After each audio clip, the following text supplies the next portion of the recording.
അങ്ങനെ കളങ്കാവൽ സിനിമ കണ്ടിട്ട് വരികയാണ്. അപ്പോൾ ഈ സിനിമയ്ക്ക് പോകുന്നതിന് മുമ്പ് മമ്മൂക്ക പറഞ്ഞിട്ടുണ്ടായിരുന്നു ഞാനിതിൽ പ്രതിനായകനാണ് എന്ന്. പക്ഷേ ഇങ്ങനെ ഒരു പ്രതിനായകനാണെന്ന് ഞാൻ ഒരിക്കലും വിചാരിച്ചിട്ടില്ല കേട്ടോ. പുള്ളി എൻ്റെ അറിവിൽ ഇന്നേ വരെ ഇതുപോലെ ഒരു കഥാപാത്രം ചെയ്തിട്ടില്ല എന്നാണ് ഞാൻ വിചാരിക്കുന്നത്. അതുപോലത്തെ ഒരു പ്രതിനായകൻ തന്നെയാണ്.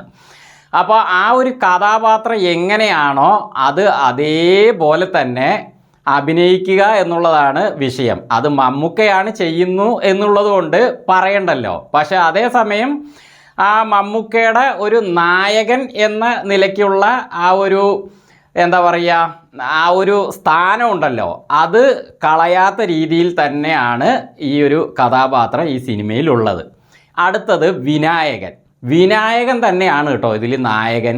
ഞാൻ വിചാരിച്ചു മമ്മൂക്ക നായകനായിട്ട് ഒരു നെഗറ്റീവായിട്ട് അങ്ങനെ പോകും. പക്ഷേ ഞാൻ നേരത്തെ പറഞ്ഞ പോലെ മമ്മൂക്കയും പ്രധാന റോള് തന്നെയാണ്. പക്ഷേ ഇതിൽ വിനായകൻ തന്നെയാണ് നായകൻ. അപ്പോൾ വിനായകൻ്റെ ആ ഒരു കഥാപാത്രം ഒരു ഇടവേള വരെയും ഇടവേള കഴിഞ്ഞിട്ടും ഒരു 8-10 തന്നെയാണ് പോകുന്നത്. ഒരു സീരിയസ് ആയിട്ട് ഒരു ആക്ഷൻ അങ്ങനെയുള്ള ഒരു കഥാപാത്രം ഇല്ലാതെ ഒരു കുറ്റാന്വേഷകൻ എന്ന നിലയ്ക്ക് അങ്ങനെ തന്നെ പോകുന്നു. പക്ഷേ പുള്ളിക്ക് നല്ല സംഭവം ഉണ്ട് കേട്ടോ. അവസാനമാകുമ്പോൾ പുള്ളിയുടെ ആ ഒരു നായകൻ എന്ന നിലയ്ക്കുള്ള ആ ഒരു സ്ഥാനം ഇതിൽ മമ്മൂക്ക വിനായകന് കാത്തു സൂക്ഷിച്ചിട്ടുണ്ട്.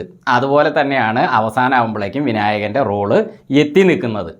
പിന്നെ ഇതിൻ്റെ ഡയറക്ഷൻ, സ്ക്രീൻ പ്ലേ, ഡയലോഗ് എല്ലാം ചെയ്തിരിക്കുന്നത് ജിതിൻ കെ ജോസാണ്. പുള്ളി കുഴപ്പമില്ലാത്ത രീതിയിൽ തന്നെ ഈ കഥാപാത്രങ്ങളെ ഇതിൽ കൊണ്ടുവന്നിട്ടുണ്ട്. പക്ഷേ ഇതിൽ ഒരു കാര്യം എന്താണെന്ന് വെച്ചാൽ ഇതിലെ പ്രധാന കഥാപാത്രം എന്തിനാണ് ഇങ്ങനെ എന്തുകൊണ്ടാണ് ഇതിങ്ങനെയൊക്കെ ചെയ്യുന്നത്, അല്ലെങ്കിൽ എങ്ങനെയാണ് കക്ഷി ഇങ്ങനെ ആയത് എന്ന് ഇതിൽ ഉത്തരവില്ല. അങ്ങനെ ഒരു കുറവ് ഞാൻ കണ്ടു. അപ്പോൾ ഇത് ഇനി രണ്ടാം ഭാഗത്തിലേക്ക് പോകുമോ എന്ന രീതിയിൽ തന്നെയാണ് പോയി സിനിമ നിൽക്കുന്നത് കേട്ടോ. അതിൻ്റെ കാരണം എന്താണെന്ന് സിനിമ നിങ്ങൾ കാണുമ്പോൾ മനസ്സിലാവും. ചിലപ്പോൾ രണ്ടാം ഭാഗം ഉണ്ടായേക്കാം, അല്ലെങ്കിൽ ഇത് ഇനിയും ഇതേപോലെ എന്ന രീതിയിൽ നമുക്ക് പ്രേക്ഷകർക്ക് തോന്നിക്കൊണ്ട് സിനിമ കഴിഞ്ഞ് പുറത്തേക്ക് വരാനുള്ള, അതായത് നമ്മളെ ഒന്ന് ചിന്തിപ്പിച്ചുകൊണ്ട് അങ്ങനെ തുടരാൻ ഉള്ള ഒരു അവസ്ഥ അങ്ങനെ നിൽക്കട്ടെ എന്ന രീതിയിൽ ജിതിൻ കെ ജോസ് ഈ സിനിമയുടെ കഥ എഴുതിയ പോലെയും ഉണ്ട്. ഇനി എന്തായാലും ഇനി പിന്നീട് അറിയുള്ളൂ ഇതിന് രണ്ടാം ഭാഗം ഉണ്ടാവുമോ എന്നുള്ള കാര്യം. പിന്നെ ഇതിൽ മ്യൂസിക് കൊടുത്തിരിക്കുന്നത് മുജീബ് മജീദാണ്.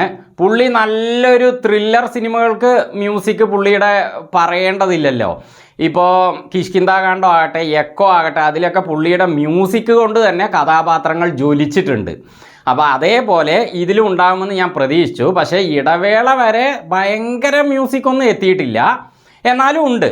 പക്ഷേ ഇടവേള കഴിഞ്ഞിട്ട് നല്ല നല്ല സംഭവങ്ങൾ വരുന്ന സമയത്തൊക്കെ മ്യൂസിക് പുള്ളി ഹൈ പിച്ചിൽ തന്നെ കൊടുത്തിട്ടുണ്ട്. കുഴപ്പമില്ലാത്ത മ്യൂസിക് തന്നെയാണ്. അപ്പം മമ്മൂട്ടി കമ്പനി തന്നെയാണ് ഈ സിനിമ എടുത്തിരിക്കുന്നത്. അപ്പം മമ്മൂക്ക വളരെ ബോധപൂർവം ബുദ്ധിപൂർവം തന്നെയാണ് ഇങ്ങനെ ഒരു സിനിമ എടുത്തിരിക്കുന്നത് എന്ന് എനിക്ക് മനസ്സിലായി. കാരണം എന്താണെന്ന് വെച്ചാൽ ഇന്നത്തെ ജനറേഷൻ നെഗറ്റീവ് കഥാപാത്രങ്ങളെ വല്ലാതെ വരവേൽക്കുന്നുണ്ട്. അതുകൊണ്ട് തന്നെ അങ്ങനെ ഒരു റോളിൽ താൻ ഇറങ്ങാമെന്ന് മമ്മൂക്ക തീരുമാനിച്ചിരിക്കുകയാണ്. അല്ലെങ്കിൽ പുള്ളി ഈ ഒരു റോള് ചെയ്യുമെന്ന് എനിക്ക് തോന്നുന്നില്ല.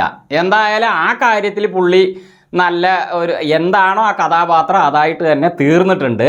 പിന്നെ മമ്മൂക്ക ഇതിൽ കുറേ സിഗരറ്റൊക്കെ വലിക്കുന്നുണ്ട്. അതൊക്കെ ആ പഫ് അങ്ങനെ റൗണ്ടിൽ വിടുന്നത്, അതേപോലെ ആ സിഗരറ്റ് വലിക്കുമ്പോൾ പുള്ളി കാണിക്കുന്ന ആ ഒരു മുഖത്തിൻ്റെ ഓരോ ഭാവങ്ങൾ, അതൊക്കെ ആ ഒരു നെഗറ്റീവ് കാണിക്കാൻ വേണ്ടി പുള്ളി നന്നായിട്ട് ചെയ്തിട്ടുണ്ട്. അപ്പോൾ ഈ സിനിമ ആർക്ക് ഇഷ്ടപ്പെടുമെന്ന് എൻ്റെ അഭിപ്രായത്തിൽ ചോദിക്കുകയാണെങ്കിൽ ക്രൈം ത്രില്ലർ മൂവികൾ ഇഷ്ടപ്പെടുന്നവർക്ക് ഈ സിനിമ എന്തായാലും സൂട്ടാകും. അല്ലാതെ ഭയങ്കര ഫാമിലി കഥ, ഭയങ്കര ആക്ഷൻ, അതുപോലെയുള്ള കാര്യങ്ങളൊക്കെ, ഭയങ്കര കോമഡി, അങ്ങനെയുള്ള കാര്യങ്ങളൊക്കെ ചിന്തിക്കുന്നവർക്ക് ഈ സിനിമ സൂട്ടാകുമെന്ന് എനിക്ക് പറയാൻ കഴിയില്ല. കാരണം അങ്ങനത്തെ ഒരു ക്രൈം ത്രില്ലർ മൂവിയാണ് കളങ്കാവൽ.